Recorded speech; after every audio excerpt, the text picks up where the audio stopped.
بسم الله الرحمن الرحيم. اللهم صل على محمد وآل محمد. السلام عليكم، وشلونكم عيني حبايبي؟ إن شاء الله الكل بخير بصحة وعافية وسلامة. إن شاء الله جمعة خير مباركة عليكم وعلى الجميع.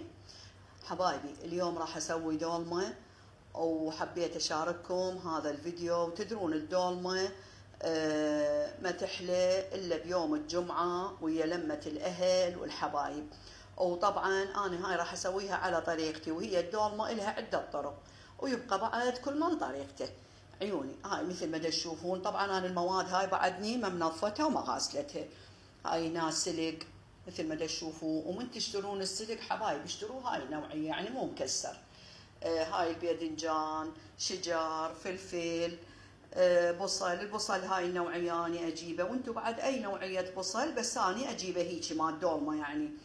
هاي هنا عندي ثوم، نعناع، كرفس، شبنت. اكو يجوز ما يخلون النعناع والشبنت بس الكرفس، بس انا بالنسبه الي احبه ويا الدولمه. وان شاء الله تجربون هاي الطريقه وتشوفون الطعم مالتها حبايب. انا ان شاء الله بسم الله الرحمن الرحيم. عيني حبايبي مثل ما تشوفون هاي الخضروات كلها غسلتها ونقعتهم بمي وملح قبل ما اغسلهم. طبعا كل حاجه انقعها وحد واغسلها وحد، يعني ما اخلط المواد كلها واغسلها لان ما تنضف عندي زين حبايب. يعني هسه السلق غسلته وحد، حتى العضود غسلتها وحد حتى اقدر انظفهم زين. وبالنسبه للباذنجان هم نقعته وحد بمي وملح حتى لا يبقى بيه مروره. شوفوا ورا الغسل شكله شلون حلو صار. مثل ما تشوفون حبايب، اهم شيء الخضروات نغسلها غسل زين. وبالنسبه للطماطه هاي مثل ما تشوفون حفرتها، وهذا اللي اخذته من الحفر مال الطماطه راح اضيفه ويا هاي الخضروات. وهاي الخضروات هم من غسلتها نقعتها بمي وملح قبل الغسيل مثل ما تشوفون. هسه اني راح اقطع الشبنت والكرفس واثرمهم بالمحضره. لازم نقطع الشبنت والكرفس حبايب، يعني ما هيك نخليهم بالمحضره ما ينثرمون زين. وانتم اذا تريدون تثرمون بايديكم بعد بكيفكم. شوفوا عيني انا ان شاء الله باقيه وياكم خطوه بخطوه. عيوني حبايب مثل ما تشوفون، طبعا انا التمن غاسلته ومنقعته، والتمن يبقى انتم بكيفكم. تريدون تمن بسمكي، تمن حصه، تمن عنبر، كله يشتغل تمام. عيني هاي الخضروات اني ثرمتها بالمحضره مال طعام. وهاي بالنسبه للحم، الدولمه لازم لحم دهين. يعني تريدون الدولمه تصير طيبه لازم شويه وياها ليه عيني، ويكون اللحم دهين. وبالنسبه كميه اللحم والتمن هاي بعد تبقى هم بكيفكم. انا بالنسبه لي مسويه يعني كميه كبيره حبايب، فما اقدر اقول لكم ايش قد القياس. هاي تبقى انتم بكيفكم. أنا دائما من أسوي الدولمة أسوي 3 جداري 4 وأخليهم بالمجمدة. وهاي تفيد طبعا الموظفات حبايب، يعني من تشتغلون بالدولمة تقدرون يعني تضمون من عندها بالمجمدة لو تبقى شهر ما عليها شيء تمام. عيني هاي هسه هنا عندي البهارات.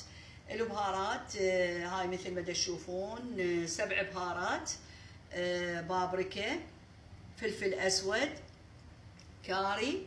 وهاي عندي خاشوقة مال شاي قهوة، خاشوقة مال شاي. الهاي الكمية كلها، يعني انتم مو تسووا لي كمية قليلة وتخلون خاشوقة مال شاي قهوة، يعني كلش قليل تخلون حبايب. هاي مثل ما تشوفون. وتبقى بعد البهارات يعني هم كل من طريقته وبكيفكم تمام. عيني هاي هنا شنو عندي ملح وعندي شكر. يعني انتم شايفين احنا من نسوي الطرشي نخلي شكر ويا الملح حتى يعادل الحموضه والملوحه. فالدولمه نفس الشيء، نضيف شكر او دبس اذا تريدون بمكان الشكر هم يصير حتى تتعادل الحموضه والملوحه تمام. عيني هاي هنا عندي معجون. وطبعا نسبة المعجون او كمية المعجون هم يبقى بكيفكم. اكو يحبوها صفرة بدون معجون، احنا هنا يحبوها حمرة، واني قلت لكم كل من طريقته حبايب. هاي هنا عيني طبعا عصير ليمون. انا ما استعمل لمندوزي، اكو يخلون لمندوزي او ملح الليمون، انا ما استعمل لمندوزي. يعني هذا شوية الليمون صحي حبايب. هذا عصير ليمون، وهذا عندي دبس الرمان. تمام عيني حبايبي عيني، مثل ما تشوفون هاي جمعت كل المواد مال الدولمة وفرغتهم طبعا بلجانة أكبر. عيوني هاي هنا شنو عندي؟ جزر وبتيته. هذا هنا خليته يعني جوا بشعبية الجدر، خليت العضود مال السلق والجزر والبوتيتا. واذا يعجبكم مثلا تريدون تخلون فخاد دجاج بعد يبقى بكيفكم، او تخلون ضلوع مال غنم، ويبقى كل من طريقته حبايب، والموجود عندكم انتم تقدرون تسووه حبايبي. هاي مثل ما تشوفون هسه ان شاء الله راح اشتغل بالدولمة، وطبعا الجدار الباقية هم راح يعني اسويهم بهاي الطريقة حبايب. ابقوا وياي وان شاء الله من اكمل ارجع لكم. عيوني حبايبي مثل ما تشوفون هاي صارن 3 جداري ما شاء الله. شوفوا عيني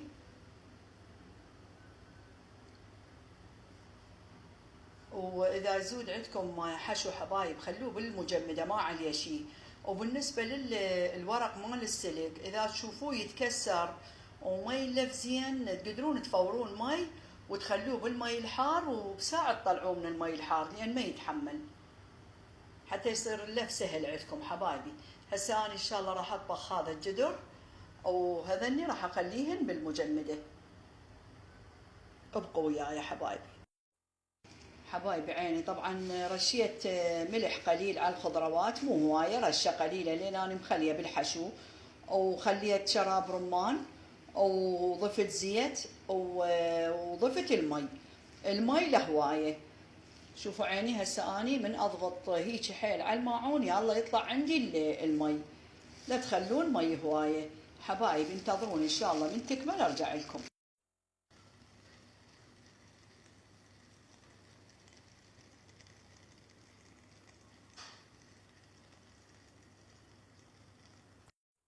بسم الله الرحمن الرحيم، اللهم صل على محمد وآل محمد. حبايبي مثل ما تشوفون هاي الدولمة مالتنا كملت وراح اقلبها قدامكم.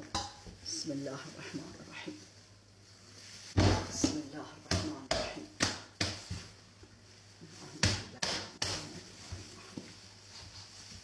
يا الله بسم الله، اللهم صل على محمد. شوفوا حبايب مثل ما تشوفون ما شاء الله، اللهم صل على محمد وآل محمد. شوفوا عيني حبايبي، شوفوا عيني ما شاء الله. عيوني حبايبي بس اريد افيدكم بشغله ان شاء الله معلومه ان شاء الله تستفادون من عندها. من تريدون تقلبون الدولمه لا اول ما تطفون الطباخ تقلبوها. تمام عيني. واكو شغله ثانيه، من يفور المي مال الدولمه تخلون مهداره جوا الجدر، ولا تبقوها على نار عاليه حتى لا ينشف المي والداخل مالتها ما يستوي. يعني تبقون بيها شويه مي وتنصوا الطباخ وتعوفوها على راحتها تستوي. شوفوا حبايب ان شاء الله اكون فدتكم بهذا الفيديو من كل الفيديوهات اللي اقدمها لكم، ولا تنسوني بالمتابعة والمشاركة وتعليقاتكم ولايكاتكم الحلوة، وتحياتي لكم وسهمكم العافية ومع ألف سلامة.